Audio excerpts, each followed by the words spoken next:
Okay. Hi, everybody. Welcome to the first roundtable discussion with Singapore Games Association. I'm your host, Jedediah. I'm helping out Games Association in leading this event. For here today, we are going to do a little bit of a group discussion. I mean, there's only this number of us, so it's going to be a very intimate conversation. I think it'll be nice if we get to know each other and where we are from, so that we can get the conversation going afterwards. If anybody would like to introduce themselves, please feel free to just chime in anytime. How is today's roundtable discussion going to work?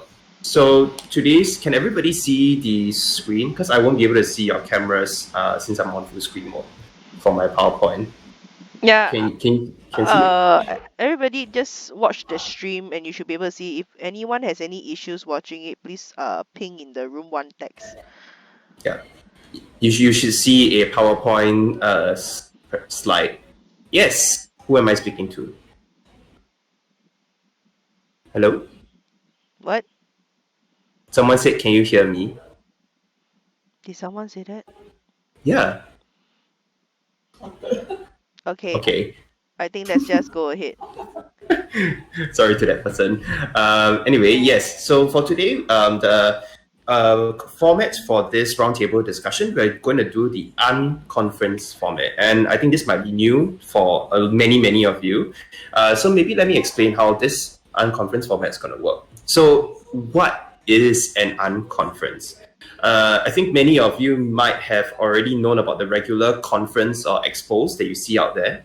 And usually those conferences tend to be organized by the organizers who bring together a group of experts or people from the industry. And then as a participant of the conference, you go to this expo hall and you hope to seek information, maybe attend lectures and so on, right? However, an unconference is slightly different, where the expertise are actually not the experts that are brought in, but the participants. So all of us are going to be the experts of this conference today. And the reason why we're doing this is because when we talk about the pain points of the industry, I think that regardless of where you are, whether you are a full-time developer or you are a student, I think all of us, our combined experience are all equally valuable in giving us a more fully developed view of where we are as a games industry. And that is why all of us here are experts, because we are all valid in our experiences. So how does an unconference work? There's going to be two sessions, one from about 5:15, which we're already slightly running into, but that's okay, to 6:05 p.m. We're going to have two ongoing discussions in the first two channels of this Discord channel, right? So the first channel is going to be on as a career, is it sustainable? And the second channel is going to be development bias against people of color and minorities. So how this works is you're going to voluntarily enter one of these channels depending on what topic you're interested to talk about, right? And you can choose to leave either channel or go to the other channel if you think that there is something more interesting in the other channel, or if you're just not interested in listening to the current conversation. We will repeat this in the second session after a short 5-minute break from 6:10 to 6:50 p.m. And in that case, the first topic will be on navigating the financial waters as an indie studio in Singapore. And then the second channel will be the troubles of finding employment or employees, depending on who you are. So these are the four topics. If you forget what the topics are, don't worry, the topics will be displayed on the screen later. So one thing that I would wish for everybody to remember today is to follow the law of 2 feet. So what does this mean? This simply means if you find yourself not learning or contributing at any point of the conversation, you can move with intention to the other room. This one is maybe a little bit more relevant in the physical unconference, because you actually have to move from one group to the other, right? Whereas this one is just one click, you're in the other room already. But nevertheless, just remember to place yourself in a position where you are learning or contributing the most. Don't feel paiseh to leave at any point of time. We will also have a facilitator that's going to be, a volunteer that's going to be writing down the talking points of the conversation on a Google slide, so that if you were to come into the room at a halfway mark, you can still follow along the ongoing conversation. Okay, so maybe we can start the session. So the topic for now is the game dev as a career. Is it sustainable? Um, maybe we have some people to come up with some discussion points. Anybody who wants to share about their experiences or Yeah. yeah. Anybody maybe has some fears. Perhaps if you are a student right now, right? Like, what's your impression of your future in Singapore as a game developer? Or if you're someone from your indie studio manager or an owner, are you currently facing a lot of doubts in the sustainability of your business? Any of you can share. That'd be great. I think our only student, he ran away for now. Oh, there's a new person. Hi, Ken. Shirodu Ken. Do you want to introduce yourself?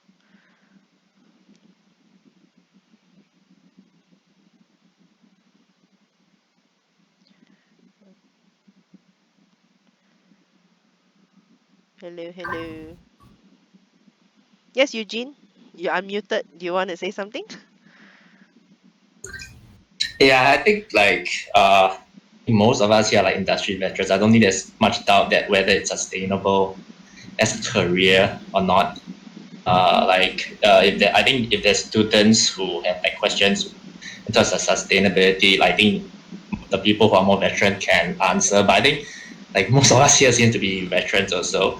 Like I think a bit of experience I have is I have like relatives who have like children who is thinking about getting into the games industry, and the most of the time the feedback is like I think I remember the phrase that I heard was like, do games can earn money, man?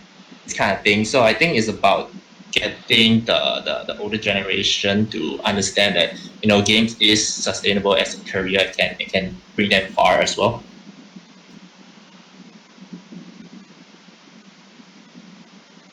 Okay, give us some time. Gwen is typing down the notes. Anybody can chime in at any point of time. Treat this as one giant conversation.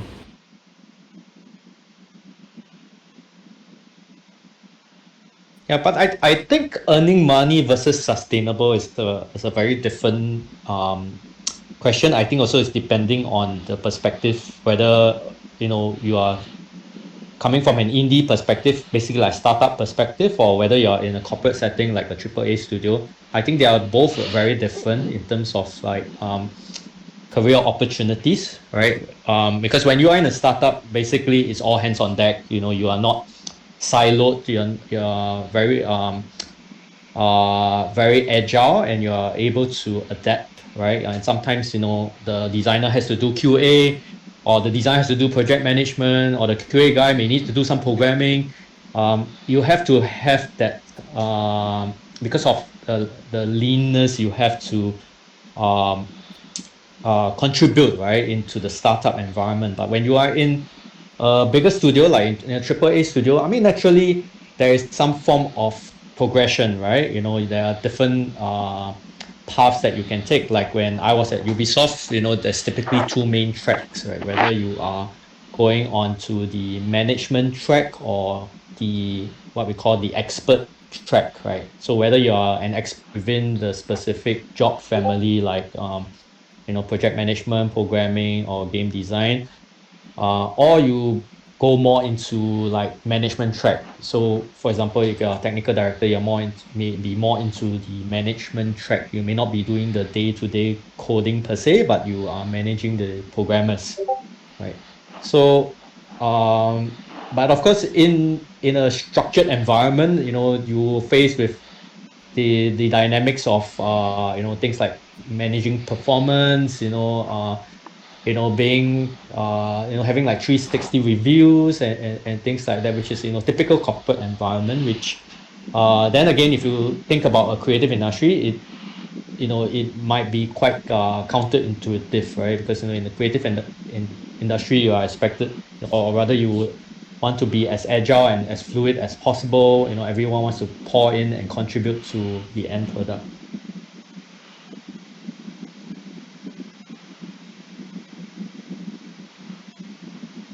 But I'm also wondering whether is this question targeted more from an individual perspective, or do we look at it from our whole Singapore industry and create a conversation? Since we have those who have been in the industry for quite some time, maybe we can have that as a perspective. Okay, hold on now. Because so how this whole structure come about is that we actually got some people to write in with some of their pain points about the industry, and one of it was about game dev as a career, whether is it sustainable. I'm not so sure if the person is actually in the call right now. I think it's really just someone asking whether I think it's someone is at the entry level asking if it's a sustainable career. Yeah. I mean, my personal opinion is that, anywhere that is for career wise, I mean, then I think it kind of suggests that from an individual perspective, right, that, if you want to think about a sustainable career, then naturally you'll be thinking about things like whether is there progression, whether is the company that you're joining profitable, right?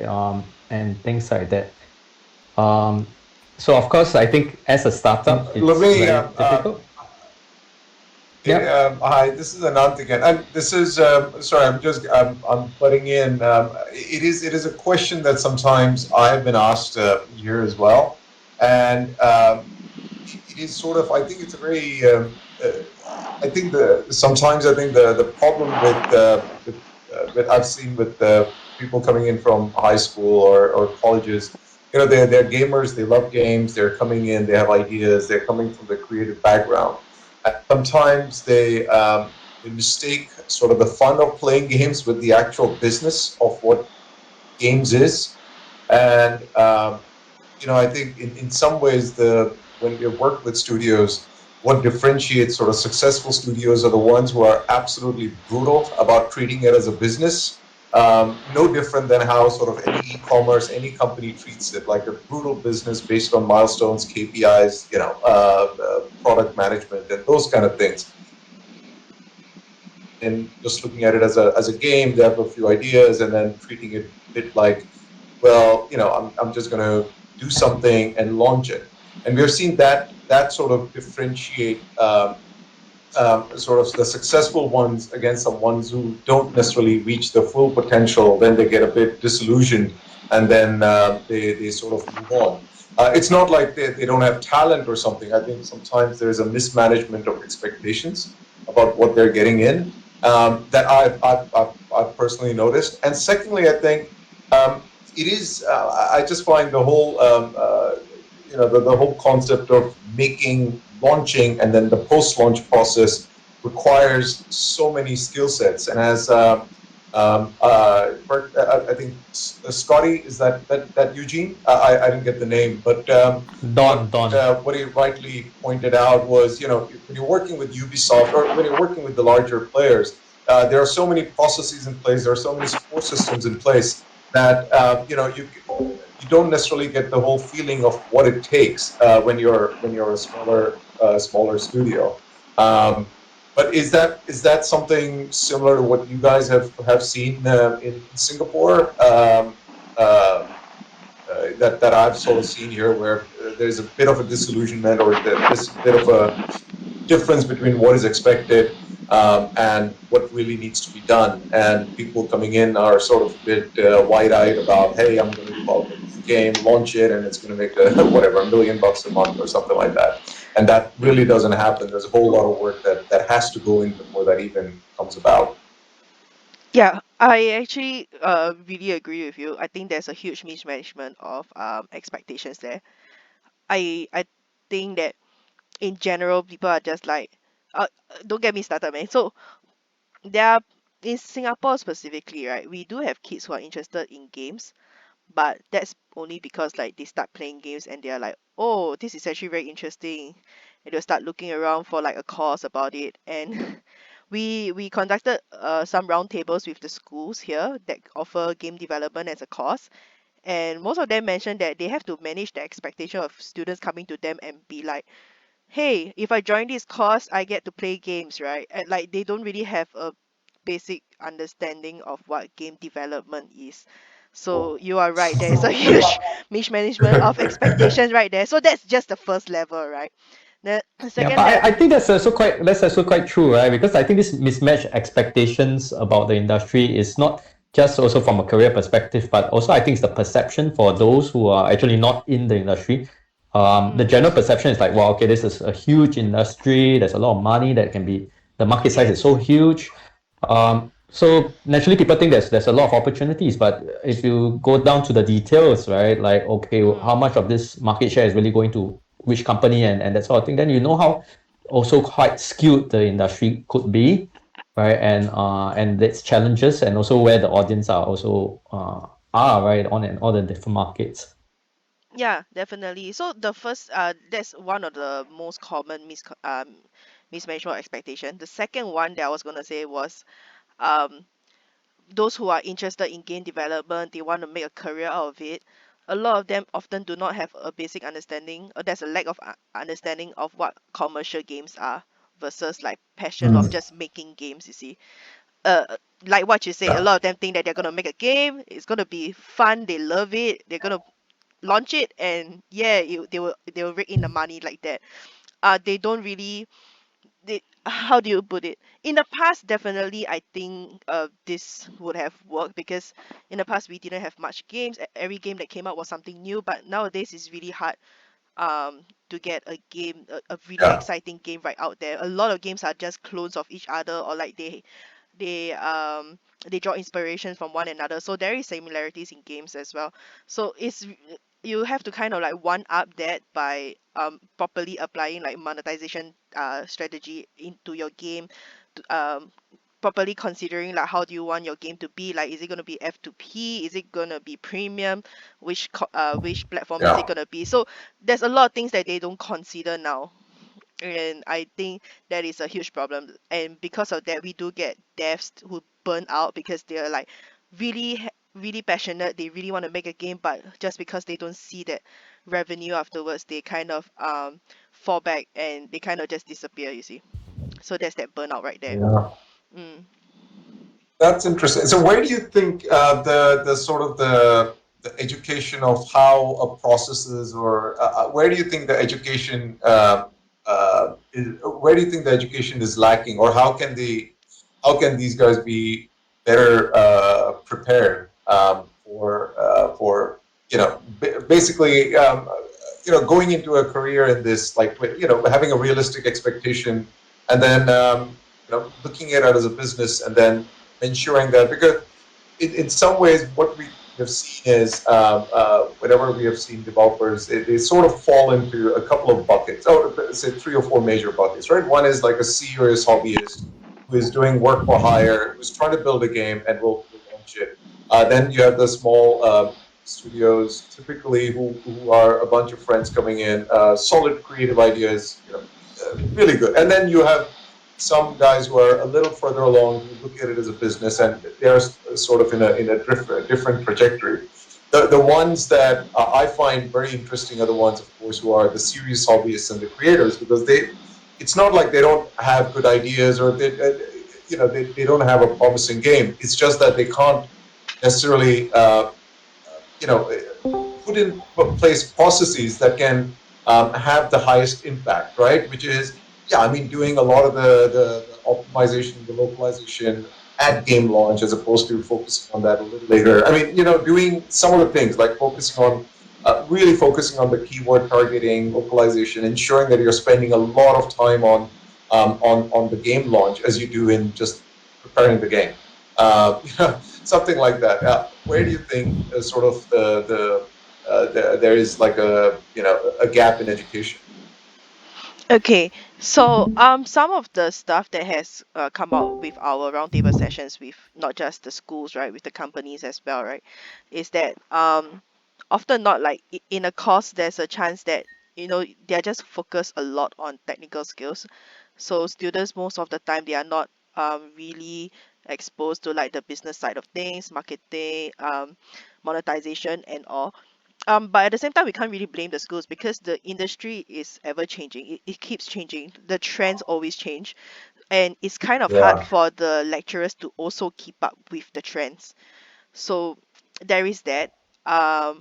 Which is why, like for us, when we conducted the session, we wanted to know where are the gaps exactly, as of this moment, especially since the COVID hitting us. Yeah. So we wanted to see if SGJ could come in to help fill in those gaps by providing Right.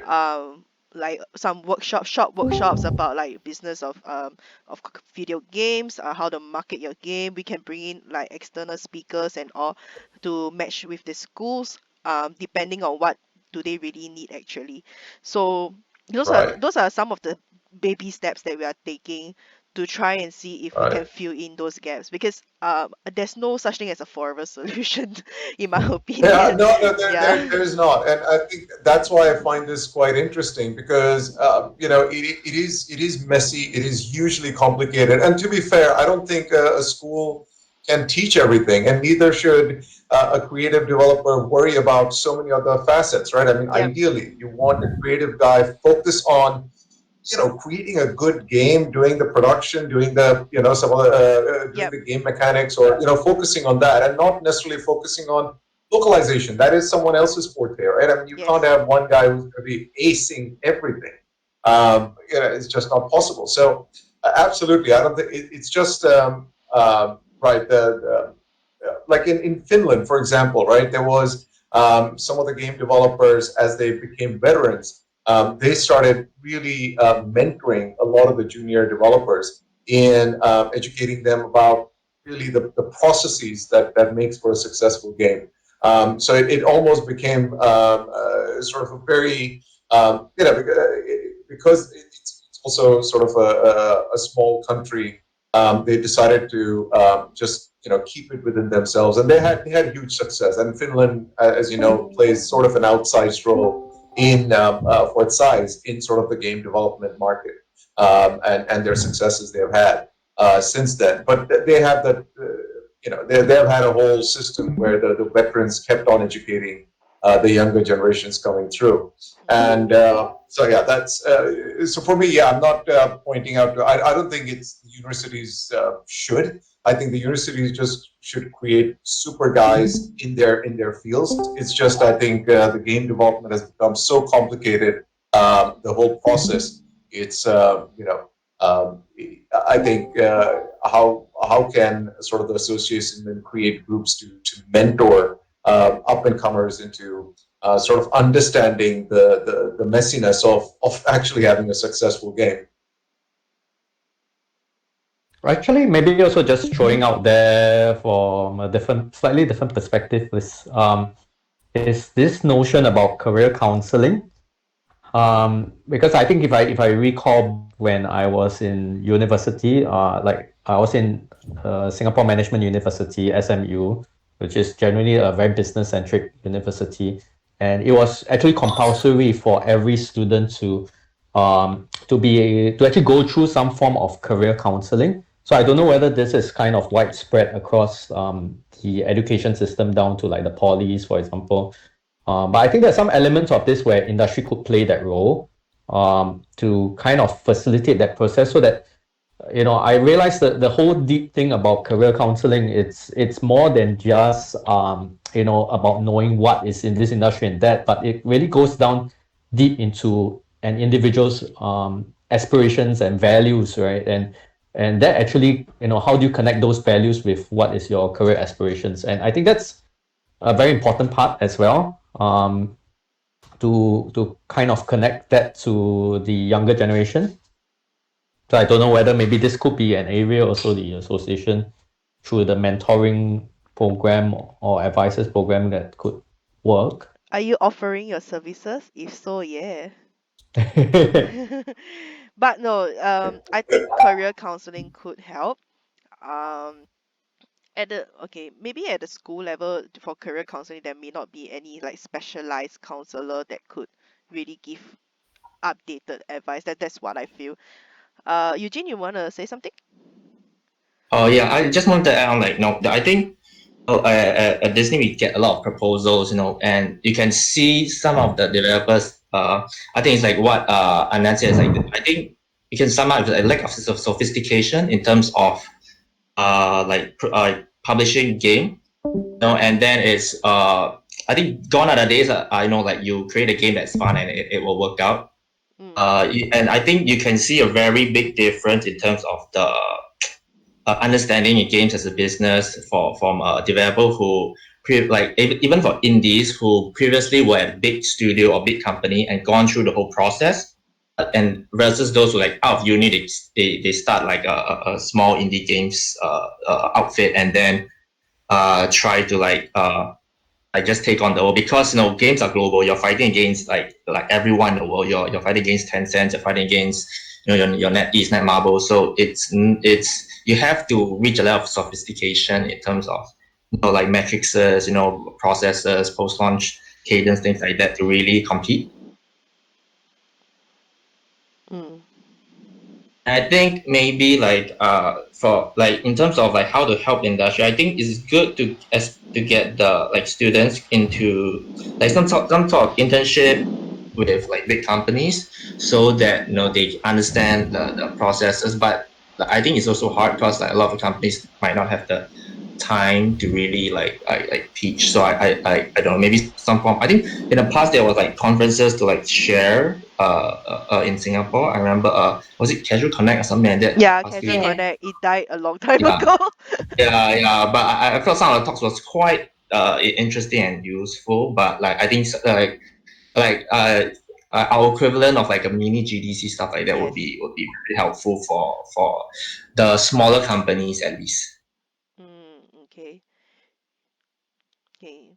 Hold on, I'm just thinking about it. It's just processing in my mind right now. No, because we do have something called the Industry Day that SGGA runs yearly. So mainly that event is meant to bridge the gap between education and industry, but we can consider to make it a bit more like a mini GDC kind of thing going on.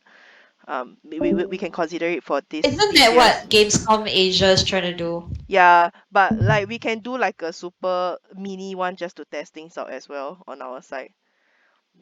Yeah. Yeah. Okay. Oh my God, I had some other stuff that I wanted to mention, but now suddenly it's gone in my mind.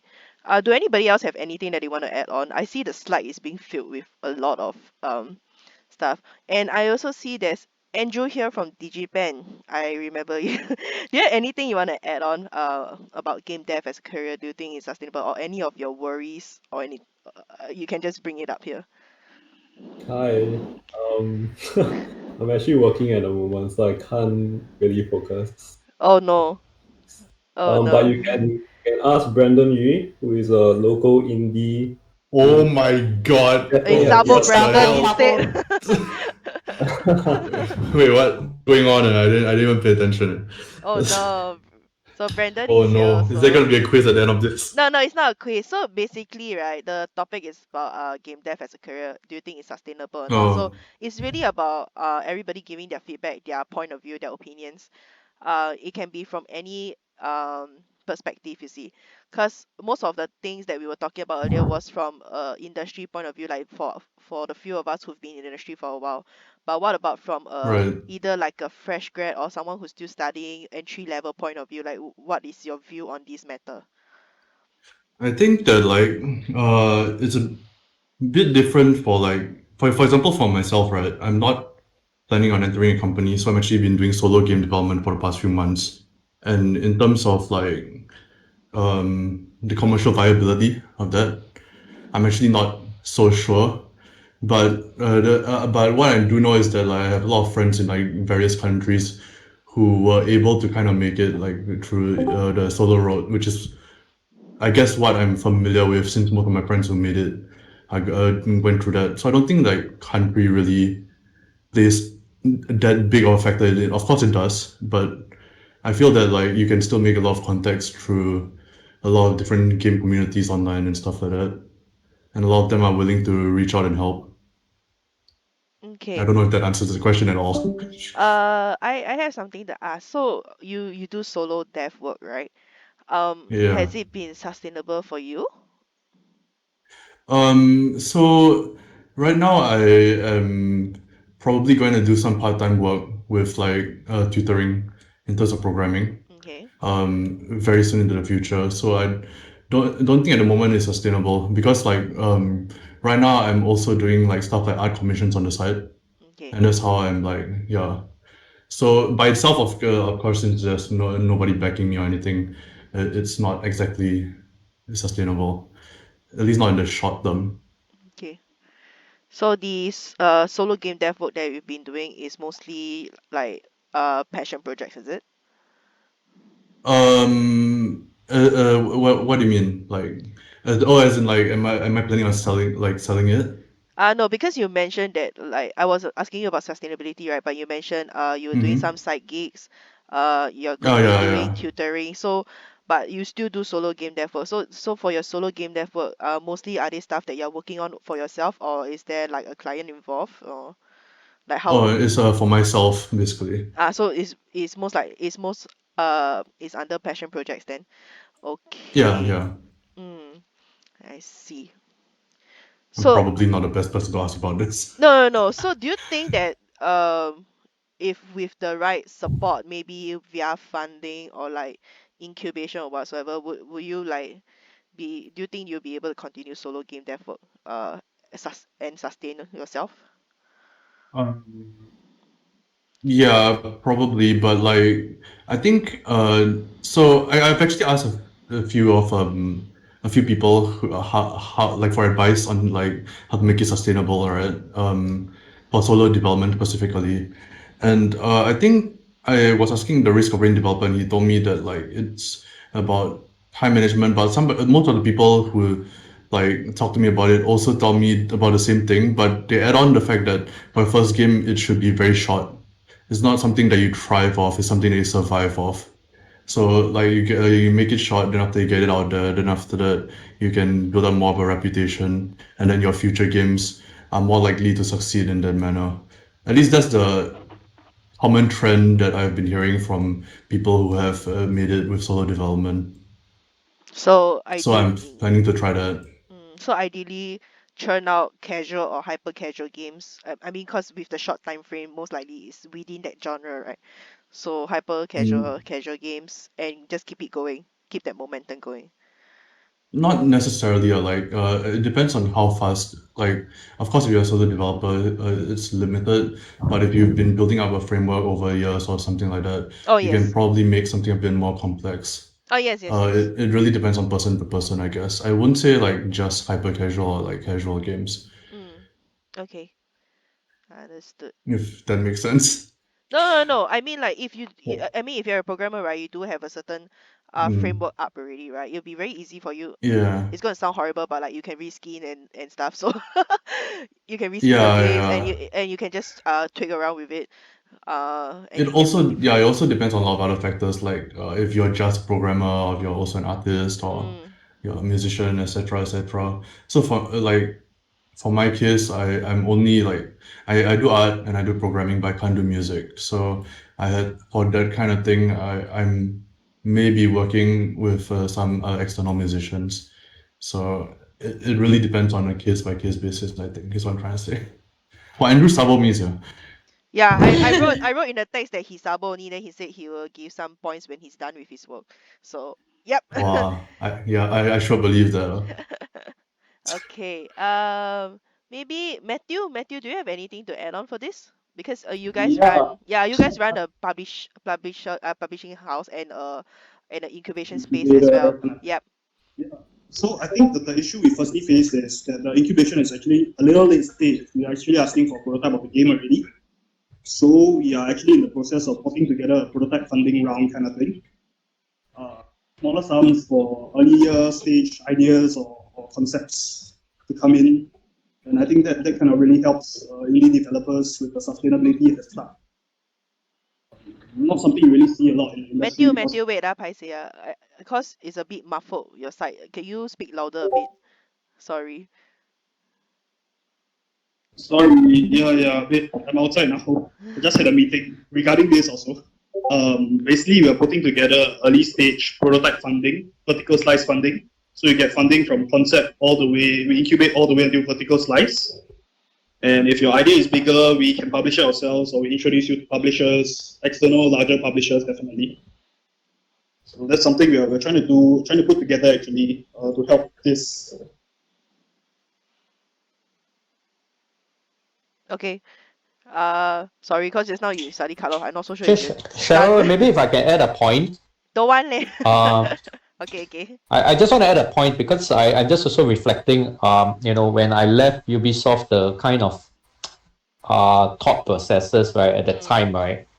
Of course, a lot of it is very practical reasons because I had a young family at the time, right? But I remember, like, when you think about from a career perspective, what are your options, right? So I think that part about mobility is, I think it's a question mark for when it comes to Singapore context, because at that time it was still quite a small industry. Now it's, well, bigger in terms of the number of companies, but then again, of course, many of these companies are indies. There's only very few very large studios. So I think that part about mobility is a very important question from an industry perspective. Like, what is the ecosystem like? How do you move across the ecosystem, right? It's not just only, say, game development only. Is there other areas within the games ecosystem, whether it's game services or publishing or that sort of thing that you can maneuver, right, within the ecosystem, right? I think that is quite an important question when it comes to sustainable career choice. Right? Oh no. Is that Cephas or is that Art? Like, which one was it? That's art, but it's not my hair. Oh no. Okay. Matthew, sorry, can I trouble you to type your just now your feedback into the chat because the note takers had some problem hearing your comments earlier. If you can hear me, Matthew, anytime. So okay, so our first session is about to end in 5 minutes. If anybody has anything else to add, it'll be good. If not, we will take a break and then we can come back and then we'll come back for the next session afterwards for the next topic. So yeah, I think I see Janadi here, but Janadi hasn't spoken anything. Oh, there's Mervin here as well. Do y'all want to share anything? Hi. I really don't know what to share. No, you guys keep covering the ground, so yeah. What about Mervin? I saw Mervin like unmute for a while. Hi. I keep doing this creepy hi because nobody want to respond to me. Oh, he's still working. In the text, is it? Okay. Yeah. Table min. Oh, okay. Can. All right. I think we have covered quite a lot of good points, and the slide now is completely covered.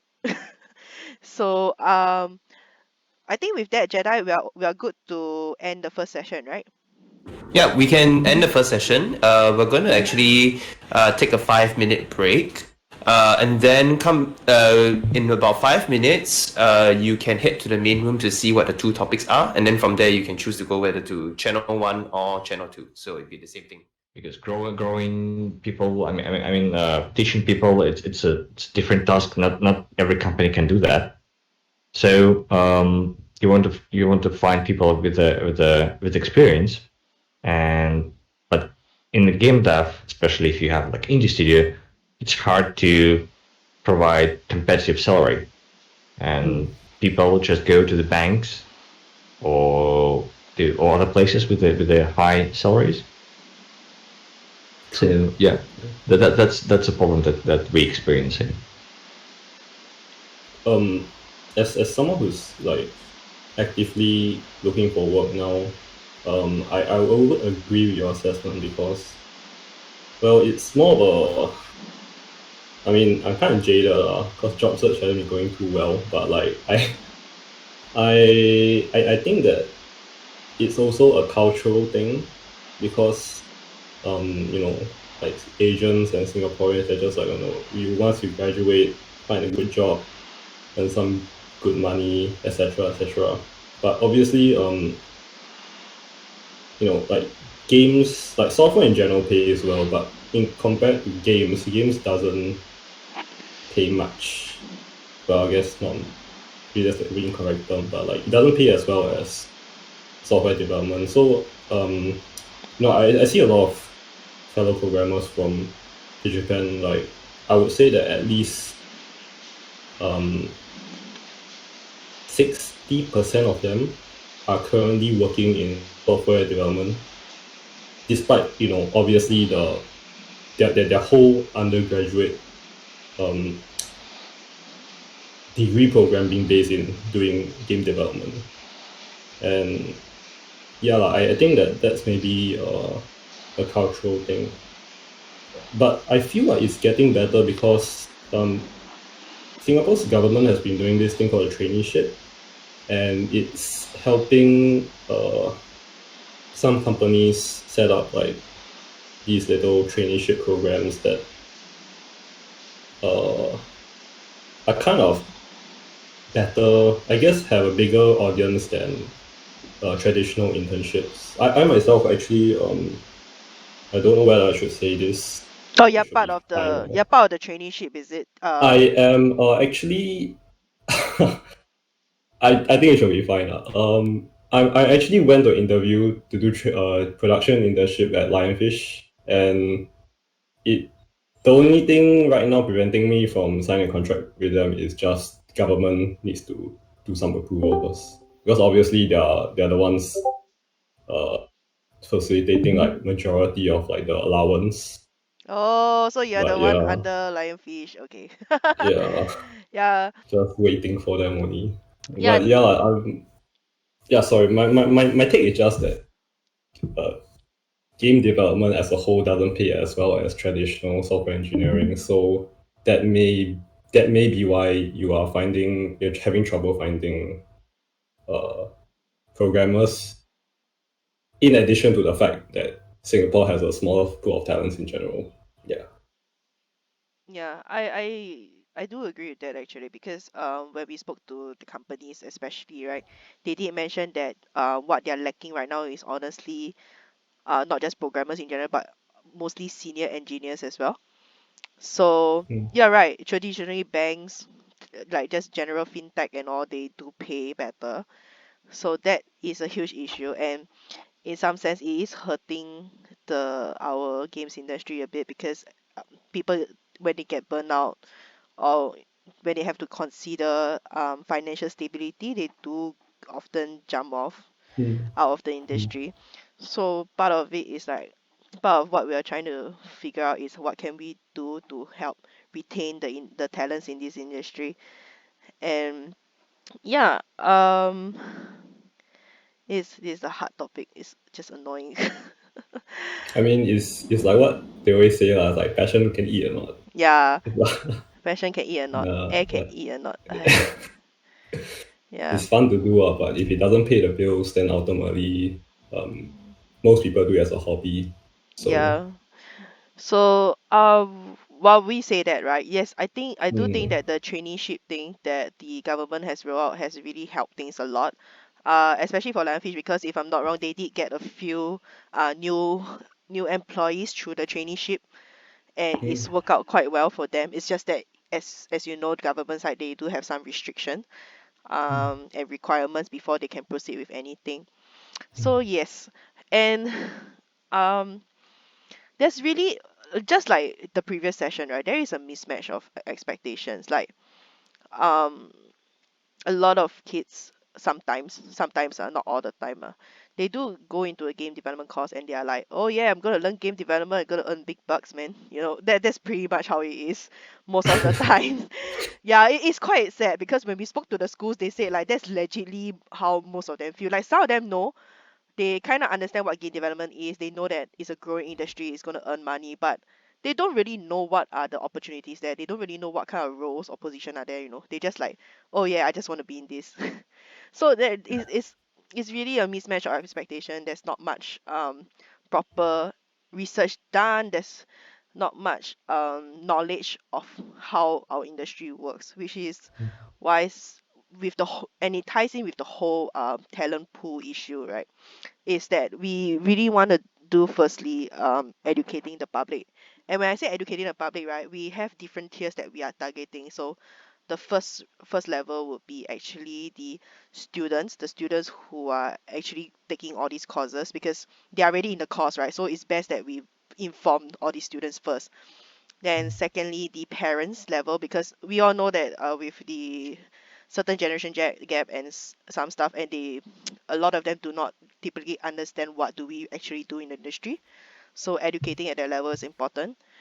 And thirdly, something that we really want to try is reaching out to those who are about to make their choices in the IHL they're going to. So it's the secondary school level, like after you finish your O level, that's where you are choosing like where are you going to go, right? So I think like educating at that level will really help a lot, so that they don't make a horrible choice of thinking like, hey, I'm just here to play games, you know.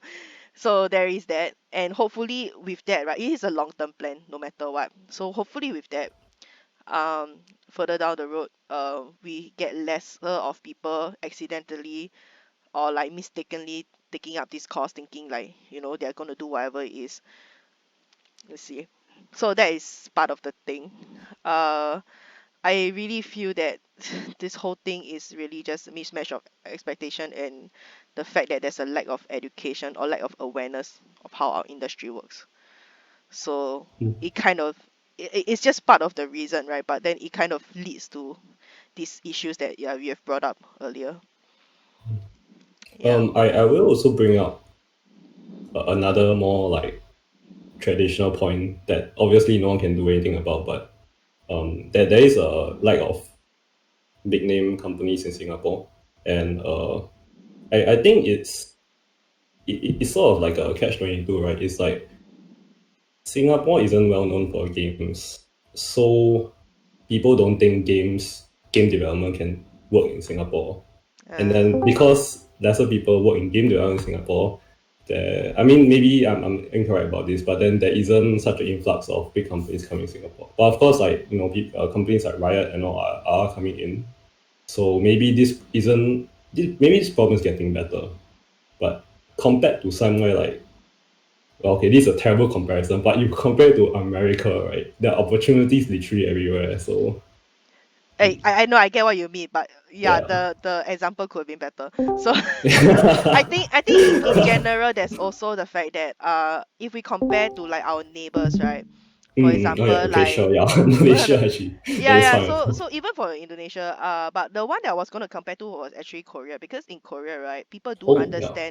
people do understand what it means to actually be in the game industry. Like for example, don't talk about game dev, right? Just specifically for esports, like people are aware what it is. It's a huge industry there, and it is considered a well-respected career, honestly speaking. So and why is that so? Because the general public there do understand what the industry is. So which is why I'm going back to my point of like we really need to have better education or awareness for the public here to Yeah, mm, so I know I'm supposed to be the scribe, but I feel I'm so passionate about this topic that I have to speak. So if you would excuse me a little bit. okay. And I mean, this is the reason why, like, I mean, even for me, when I started my studio, it did start out as like I want to create my own games, but I eventually pivoted because I realized that it's no point trying to create games if I know that, you know, the fundamental problem of like public perception is going to prevent me from seeing much success, and also for everybody else. And to me, it's like enough people, since everybody comes into the games industry with some very romanticized version of like wanting to be a game developer and creating all their favorite games. You know, if they know that this is the problem that's preventing us from getting to where we can be, are they willing to temporarily switch up their goals to, you know, help towards the public perception of games, you know, or are they just going to give up entirely and just rather do something that's going to be more sustainable to earn money, right? And I think that's where there is a contradiction in how we can get enough people on our side to help the cause. I feel like you have to be in a very privileged position to be able to say, okay, I want to help change the perception on games versus and put aside my dreams of developing my dream games for now. Like that's a huge statement that I think most people are not willing to take because of how Singapore works. Because you need to be able to have money to actually sustain yourself in Singapore. Yeah. So I feel like and therefore, right, that also leads me to think that at the end of the day, no matter what, government support is still like needed. I'm not saying that we should wholly depend on the government, but if more aid is given financially, there is more incentive, then at least people are more willing to look towards the games industry in a bigger picture way rather than just focus on sustainability or self-sustainability, I should say. Okay, yeah, that's it. I'm keeping quiet now. Okay. Okay. I don't want to. Oh, sorry, Matthew. Go ahead. Right. I was just about to say we don't want no to worries. dominate. Yeah. Yeah, no. I just wanted to get where you're getting this poor perception of the gaming industry from.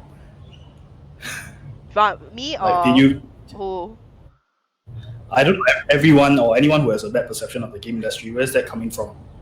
Like, I think in recent years, the perception has increased greatly. I mean, you have cover page or live covers of Gentle Bros and stuff like that. Yeah, I understand where you're coming from. Definitely, things are changing for the better, but it's a very slow progress. Yes, but it's still happening. It's just that even with all these news going out, right? People kind of read it and like just take it at surface level, and they're like, oh yeah, game make money lah. But there is a problem with knowing that the industry is growing, and there's another problem about them not exactly knowing what are you doing in the industry. So sometimes people not understanding it, right, there is like a not say negative impression, there's a mismatch kind of impression of what do you actually do. Agree. Yeah. So yeah. just like earlier, I think it was the other Andrew, he was mentioning in the chat, right? He was saying that this year's Chinese New Year he go Chinese New Year, wait, let me see. Wait, wrong one. Yeah, so Chinese New Year, there's still relatives questioning about what does he do for a living. Like nobody can ever understand why are you doing exactly in the industry. Like you can be like, yeah, I do art, right? They're like, oh, so you just draw lah, it is, how do you put it, like I really feel like there's a lack of awareness and education here.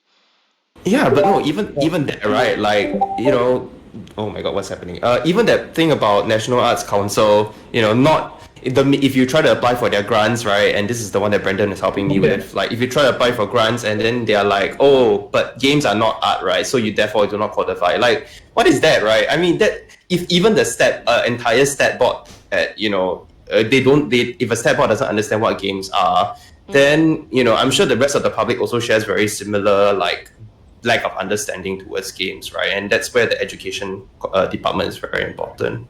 Yeah, and also for Matthew, Yeah. so other than just the public, like the parents, students that I mentioned, right? There is also the corporations or like the traditional brands, because especially during COVID, right?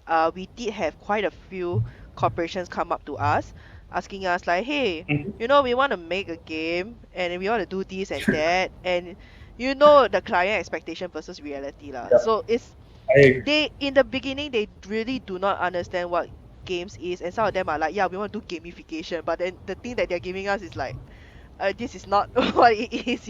You see, so Yeah, I know. yeah, There's so a lot of representation and stuff like that. I get it. yeah, so a lot of them yeah, which is why I say it really boils down to like the lack of awareness and education right there. I think there was a recent Channel 8 drama with one of the main characters being a game developer. Oh really? Same more. Really? What is Yeah. it about? We're in a game studio, mobile game studio. Wait, isn't this the one?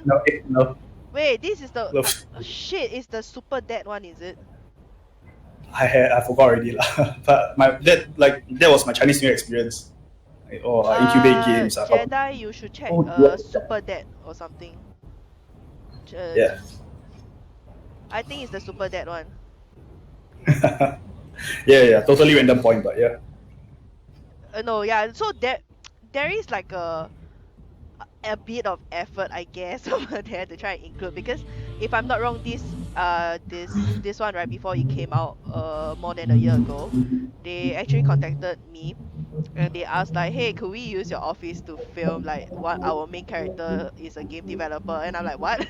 But Oh, yeah. it doesn't really have anything to do with game development, to be honest.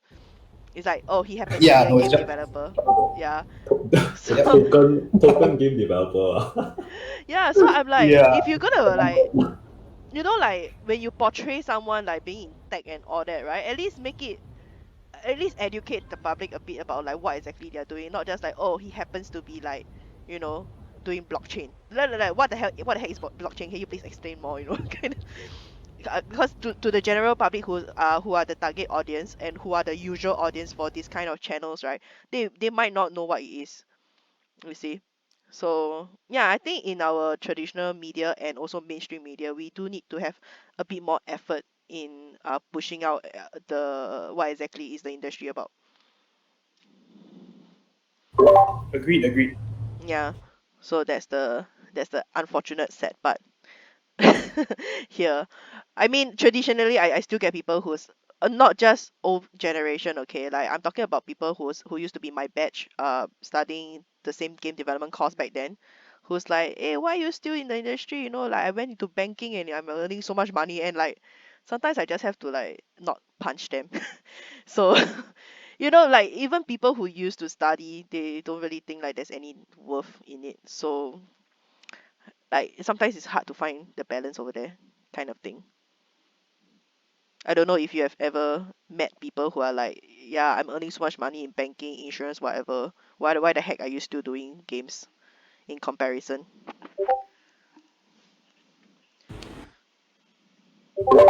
Yeah, that's true. But definitely, I think games. Like, I think one way to push it would be to earn more in the games industry. It's standard. I don't know, pay wage, unionize, whatever. Hmm. Okay. Yeah. Oh, I think Jared just joined. Hi, Jared. Oh, Jared's been here for about 10 minutes plus. I was Hey, hi, talking. Jared. Hi. Why is That's Jared talking in no, third no. That's person? Jared, and then it's Gerald. So Hello. Yes. Yes. This you is Jared without the L. no. And That Jared that talks is to himself in third person from time to time. Jesus Christ. Okay, so since you two just joined us literally, like, do y'all want to do like quick intro of yourself? Oh, hi. I'm Jared. The Jared. I, I'm a senior game designer over at Gumi, and a time-to-time volunteer for SGGA, as well as rando streamer from time to time, talking about random topics in games design and the games industry as a whole. He's our slave. Yeah. Yes, I am the Swiss Army knife of anyone who's interested in trying to do something for the games industry, no matter where you are. Okay, yeah. So now is Gerald. Gerald. Hello. So I don't actually work in the games industry. I used to run a very small studio that never launched anything very, very long time ago, but now I just help the game side from time to time. So I'm a full stack web dev, backend, DevOps, everything. So if you want cloud infra, everything. If you need multiplayer, I can probably help you out with. So I currently work for the government, but I cannot speak for the government, and I will not speak about the government. So no comments from me about the government. So very clear about that. Okay, so if we're talking, don't worry, you don't have to say anything. But No, yeah. y'all can say whatever you want. I'm not comment. I just cannot comment. That's all. Y'all can talk whatever shit you want. I will silently nod my head, but yeah, I cannot make comments. As a foreign worker from Malaysia, I'm very satisfied with the Singaporean government. Now I have to I'm not even. heavily consider Also, I whether work for so yeah. I mean, seriously, I'm not trying to be funny here or anything. I seriously, and it is comparatively a lot better. For your info, right? Like I'm recording this roundtable. Like I was gonna upload it, but now I have to consider if I'm gonna upload it. So It's probably okay because I haven't said anything. I'm sorry for ruining your recording. no, it's okay. Don't worry. All right. Okay. Yeah. I think. Mervin, do you have anything you want to add? Because you haven't mentioned anything yet. You got no mic, right? You can feel free to type in the chat. Yeah, rub it up dub. Rubber dub dub. Rubber dub dub. Mervin I is have still a working. Okay. I have a weird question to ask, but I don't know whether this is the right time or place because I'm like checking out the points, and because I wasn't there when this was written out, right? Uh-huh. Jedi, I'm just a bit curious also, like how the discussion was going, at least amongst everyone here, on like when we're talking about like small pool of talents in Singapore, and the companies want people with the knowledge or experience already. I mean, these 2 points are in particular because I think the indie studios one is strictly speaking a very, very separate topic. Oh, yeah. Yeah, but I was just curious, like, there is a for some of you guys who may or may not know, at least as a senior game designer, I do get pulled in to do interviews from time to time. And one of the things is that when we sit down with a potential candidate, and we're one of the few companies that actually hire pure dedicated designers, because that bar to clear, so to speak, is that you have to know game design. That means we don't test you on your technical skills as much as we are testing you as a designer. We find that it's strange how a lot of people who apply, right, seems to lose track or lose themselves a little bit along the Q&A and become less of a designer and more of a player. It seems that like the separation, at least consciously speaking, right, they don't seem to have a very clear conscious separation between themselves as a designer and themselves as a player. And I don't know whether this is a factor for that was considered or discussed, especially when it comes to like employers trying to like look for designers as well as is where I'm trying to get at. Do you have a common source of where all these game designers usually came from, like percentage wise? No, because it's pretty much as and when, but at least from my limited scope of exposure, we get a lot of applicants from Digipen graduates, and I'm not sure whether that is reasonably indicative of because yeah, as I said, I only have my table worth of samples to look at, right? So it feels very narrow to say it's representative of the industry as a whole. Okay, Yeah, Jared. Wait. Let me hmm. just answer this. So Yeah. the first two comment was made by Jedi, who's like basically pretty much indie. So for indie side, it is actually quite a small pool of talents. Wait, no, that's not made by me. It's made by sorry, what's your name? Yes, Janadi. Yeah, Yeah, I said. and it was on programmers. Okay. Oh, sorry, my mistake. I'm so sorry about that. I missed that programmer section completely. Jared, you suck, man. So But yeah. I'm very angry already. Yeah. It's been a very long day at work. I'm so sorry. Yeah, so that comment was actually made by Janadi, and I also joined after he spoke about those two comments, so I'm not so sure what exactly did he say, but based on what is written there, I pretty much understand what he means, cause when you're on a very lean team, right, you really cannot afford to teach sometimes, and your pool of talent is really small, especially for him when his company does porting, so not everybody can do it immediately after joining, you see. So yeah, I can understand where he's coming from on that sense. So yeah, trouble finding programmers, Jared. Oh yeah, yeah. I'm sorry. The reason why sorry, I completely got I missed the programmer section is because the topic seems to apply to designers as well. Like I generally can see it applying to a lot of the other disciplines as well. Yeah, we can always open up that topic to game designers. I guess I mean anybody here has maybe any impressions of their fellow batchmates or juniors or seniors Granted, I think most of us here are all from DigiPen, whether you're alumni or current students. So I think the sample size might be skewed. I'm not DigiPen, sorry. No, as in for the ones that like recently graduated or are still in. Eugene, you should we want to speak- say something, is it? Yeah, so I think so funny enough, I started as a game designer in Gumi actually. So like I think it really depends on applicants are you looking at? Is it junior applicants? Is it like senior applicants? Junior applicants usually, most of the case, I can understand they look at things mostly from a player perspective. I think it's about looking at whether you can mold them accordingly to the needs of your company and things like that. But I do agree that there is.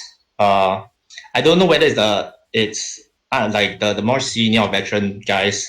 They have the time to train the more junior people, but it seems that there is a lack of more like a learning in the industry these days, I feel. Well, I mean, you're not completely wrong. Which is why, like as I said, like that number 2 point, the companies want people with the knowledge or experience at Radeon, right? It sort of it sort of resonates with the issue that I see here, lah. Because to be frank, I mean, the ideal candidate for us is someone who's a little bit more prepared, lah. Requires less onboarding or training time, lah. But the thing is, as I said, the game design section is sort of a perspective thing, and half the time you're right in the sense that we also look at whether the person shows traits that could become troubling if we're trying to train them. Like, how do they react with contradicting information or new information, or how to respond to criticism or conflicting thought processes and stuff like that. And also, of course, obviously, how do they answer questions on the fly? How do they approach like unexpected issues? Blah blah blah, all that. I use the design perspective one simply because it's sort of a unexpected thing that surprisingly a lot of designers fall into, a pitfall that a lot of designers fall into. Once again, do pardon the stuttering because like it's been a long day, so my choice of words is pretty bad. But yeah, it does feel like it's kind of the low hanging fruits of applicant issues that I've encountered, lah. But I think I do agree in the sense that like places like DigiPen, most of the educational institutions, they teach traditional game design, and I know like Gumi, you guys do publishing, so it's a lot more on like looking at matrices, designing based for a mobile based audience and especially mobile space, which I don't think the entire traditional industries teach. Most of them are like console based level design, things like that. So I think that's why the player pool can be smaller. Sorry, yes, should I? Oh, I was going to add to the conversation about like the education part. So again, it's going to be skewed towards DigiPen because I am from DigiPen. But I think it's relevant enough since a lot of the game designers come from there. I think it's also it's an open secret that like the game design degree in Singapore, mainly the Bachelor of Arts for game design, has always gotten the shunt in terms of like resources and treatment. The Bachelor of Science for game design is not even necessarily about game design. It's really more about making the tools, because the RTIS programmer's degree is the one that's focused on the engine and other aspects for even non-game companies.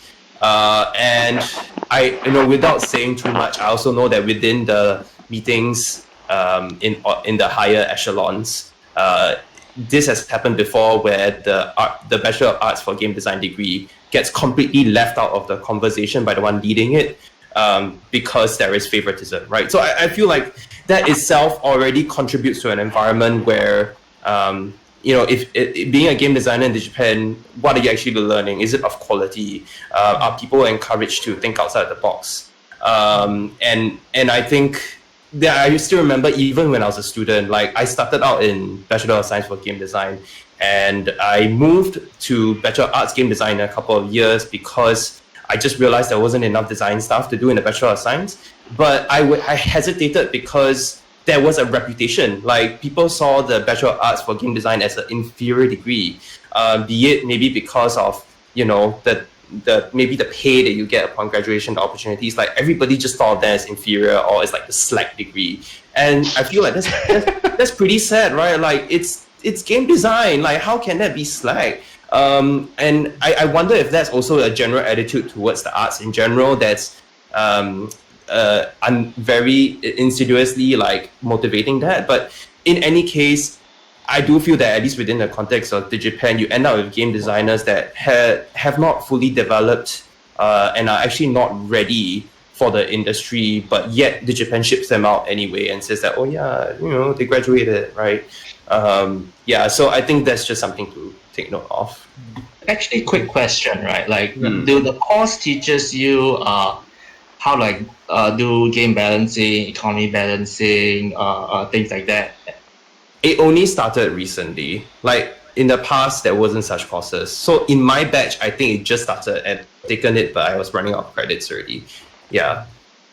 Okay. I think one of the experience that is really lacking in the game design courses that comes out of Singapore is that, you know, like like understanding how to do like systems design, like there's very little of that, and then especially like balancing numbers, how to do economy balancing in kind of games, especially for mobile games. Like, I think that's one of the key traits that you can lean on.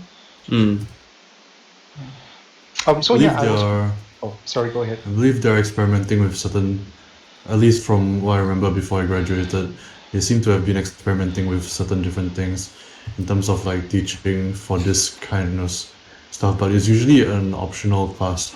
So for example, like I attended a class where we did a lot of work on systemic stuff, like, you know, and stuff that's quite specific to certain parts of the industry, but they I think most of that is not like required at the moment for most of the degrees. Also, I would like to add that like Jedi was correct in saying that there is some favoritism for I feel anyway. I don't know. I feel that there was like there's this general like attitude towards the BAGDs, which I never agreed with. But it seems to be perpetuated not just by student. Like I don't know. Like the students seem to have this weird attitude towards the BAGDs. So I do feel that yeah, they are getting shunted as well. So I can attest to that. Yep, I'll mute myself again. No worries, man. Oh, sorry. I just wanted to. Jared. Jared, we only have 6 minutes. Hold on. Okay. I'm sorry. Go ahead. Mervin was saying that he because he's typing the chat, right? He's saying that his end comes from the art side because that's where he comes from. So I think trouble of finding employment is the art style fit, because different companies naturally they do have different styles, right?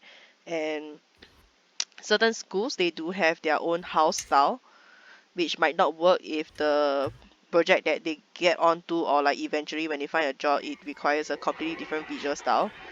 So example, like realistic versus stylized, etc. Like for example, you can only do realistic, oh no wait, you can only do realistic 3D art models or something, but you're gonna be applying for like, I don't know, 2D game. Is it okay if I add to that? Yeah, go ahead. Wait, let me just finish. So he's saying like you just need to be able to adapt to various styles, which is super hard. So that's what Mervin is saying. Yeah, Brandon, go ahead. So I'll just be quick about it. Basically, I think there was some stuff about like, you know, the functional design school, right?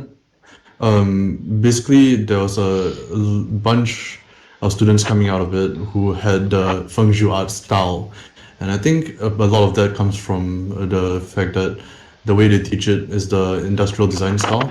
So I think it probably depends on the way like whether they lean towards a very specific way of like teaching the fundamentals, in which case, like for example in FZD they start with like Scott Robertson stuff and they eventually lead to other stuff, but it's very technical. So for DigiPen, I was not BFA, but from what I saw, because I did take some BFA classes by using my portfolio, I saw that like they did have a mix of it.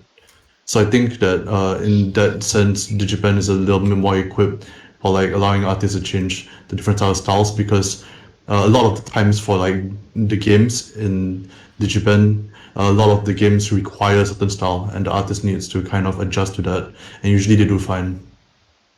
Yeah, that's all I have to say. Okay.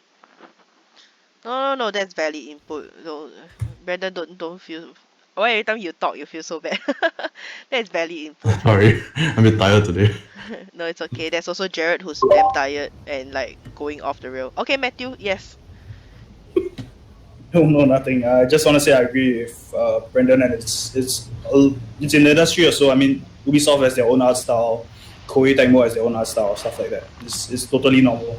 Yeah, it's like you ask someone at Ubisoft, what's the Valhalla to go and do like Borderlands, you know, Yeah, like yeah, it's completely a mismatch. And some artists, right, they are good at replicating, they are good at churning out assets. So they are good at keeping to a certain style and just, you know, um, working on assets from there. But some people, they are only good at their own style, you see. So yeah. like typically So when you are in a big production for a big game, right, you need everyone to follow the same style. So usually yeah, the artists that can clone the style would be more preferred over those who have more creativity or originality in their art style. So it's really yeah. just there. And I think it's not just a style problem, but it's also technical skills. Like for Mm, example, Ubisoft you need a technical rigor. But if you're in an indie studio, if you are a 3D modeler, you're expected to be the rigor as well. mm. Yep, So okay. not just style, but like technical skills as well. Yep, definitely. Financial literacy. Oh I mean, that's yeah. why it's a hot topic also. What about Finance. financial literacy? No, I think that's why there's a bit of this realization from the government also. That's why they are looking at inbuilding this. Because when I engage with my pollinate startups, they are in their 20s, they are entrepreneurs, they are startups, but Yeah. they have a certain financial grounding because they seem to have a better understanding or better grasp on financials. Right. So financial literacy would mean, you know, even things like investments and all these things as well, right? I mean, at a personal level, then when you manage a business, I know financial management, it's all that plan.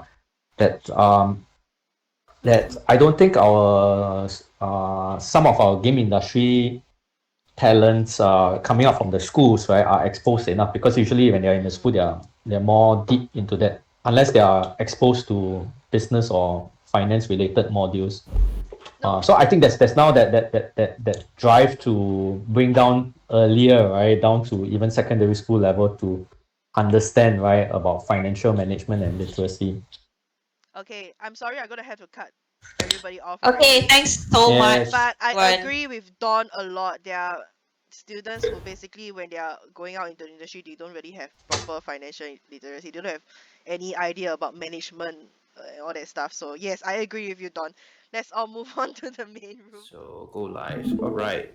There we go. Okay, so we're just trying to consolidate some of the closing thoughts that you may have from today's roundtable. Please go to menti.com and key in the number that you see at the top. You can use this opportunity. It's not just for feedback. It can just be whatever you think you learned today, or you found interesting from today's session that was useful for you, or or even how you're feeling. Do you still feel lost? Do you still feel like, oh my god, it's doom and gloom, or are you excited for the future?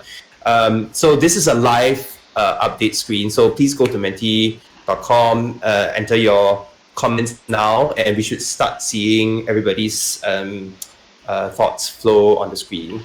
So yeah, T.com. menti.com. 1503615.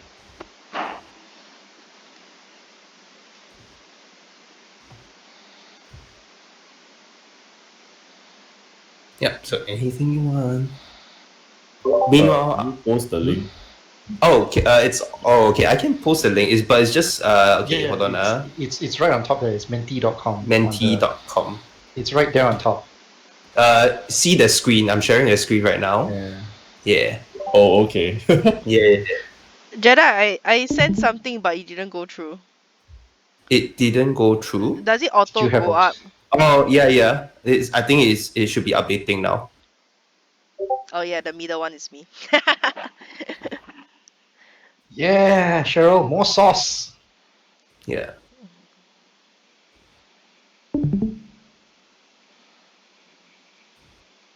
So just give everybody about maybe 2 to 3 minutes just to key in your response before we officially say bye bye.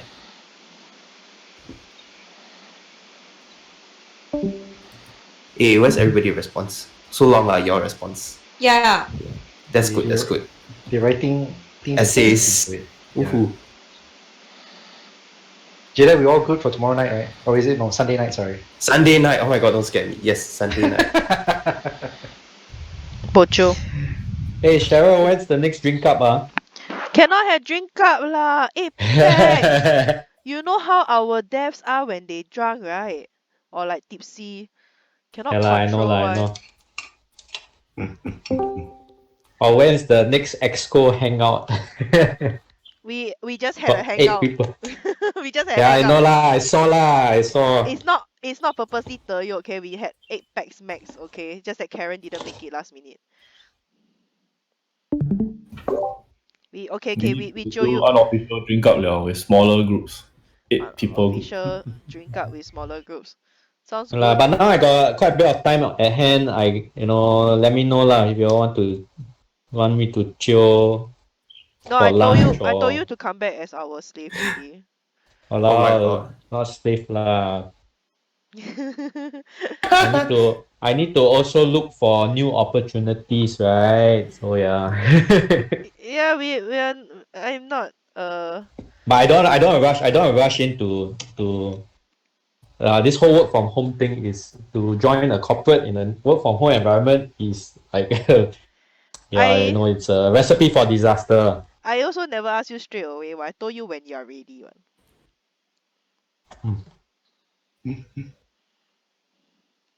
Okay. Well, we have one more minute. Refresh. I refreshed now. The heck? But it's okay. So while everybody's keying their last comments onto this screen, just to let everybody know, for if you want to kind of refer to today's sessions about what we talked about, I believe Singapore Games Association is uploading the screenshots of our slides onto the website. Please feel free to keep the conversations going. Today is just not the only time we'll be talking about these issues. Please take the discussion outside. If you remember anybody from today that you feel like you really want to have a good conversation with, I think you can ask any of the organizers here, and they'll try to connect you to said people. Yeah, I cannot send another entry. You want to send multiple? Yeah, I sent the second one. I didn't go through. I'm very annoyed. Oh, sorry. I only limited to one. No wonder. Wow. Yeah. Okay. There is so few, of course. Come. Okay. The thoughts come. Nah. Hey, but nah. I just throw out my verbal thoughts. But y'all might have to. I think the code might have changed. So. No, the code is the same. It's just the that, same. Okay. It's just that I wrote a lot for the second one, and then when I sent and it didn't go through, it's just annoying. I don't feel like texting anymore. I retype mine. Basically, mine is okay. Never mind. Fine, I will shorten it. Yeah. 0361. Yeah. I don't want to hold everybody back unnecessarily. So, do any of the SGGA organizers have any closing remarks? Thank you guys so much. Yeah, for thanks coming everyone for coming to the first SGGA event. Yeah, we honestly didn't expect much, and then like y'all all came and y'all contributed, so I'm very happy, and like we hope to make this a monthly thing until COVID restrictions lift. We were not just purely this. We are gonna do like a bunch of stuff lah. So as long as y'all can come, chill, like we will never force you to do anything. We'll not ask you for your password for anything. Just come and join in our conversation. What? Don't give out What your did we just password fill? online, okay? So What did I just fill up? yeah, so we really appreciate that you guys are still joining us for events. We understand that with COVID, right, and everything going online, right, sometimes it's also very sian to attend online events, because I also very sian to attend online events also.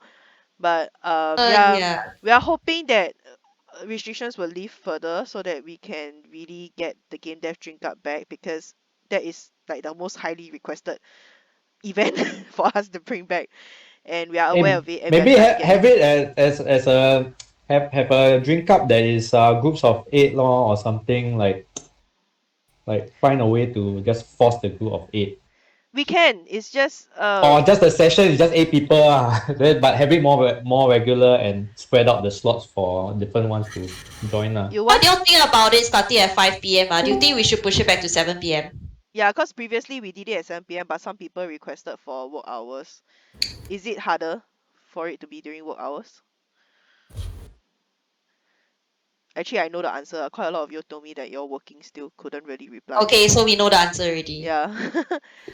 maybe like if it's a physical event, it makes more sense, because most of them who requested for work hours said that if it's a physical event, it gives them more incentive to leave work early and just go for the event. So Nice. yes, yeah, maybe for online we will stick to maybe not 7 but 8 p.m. so that people can have dinner first, and then yes, we can go wild at night. So yeah, yeah, but really thank you guys so much for spending Friday evening with us.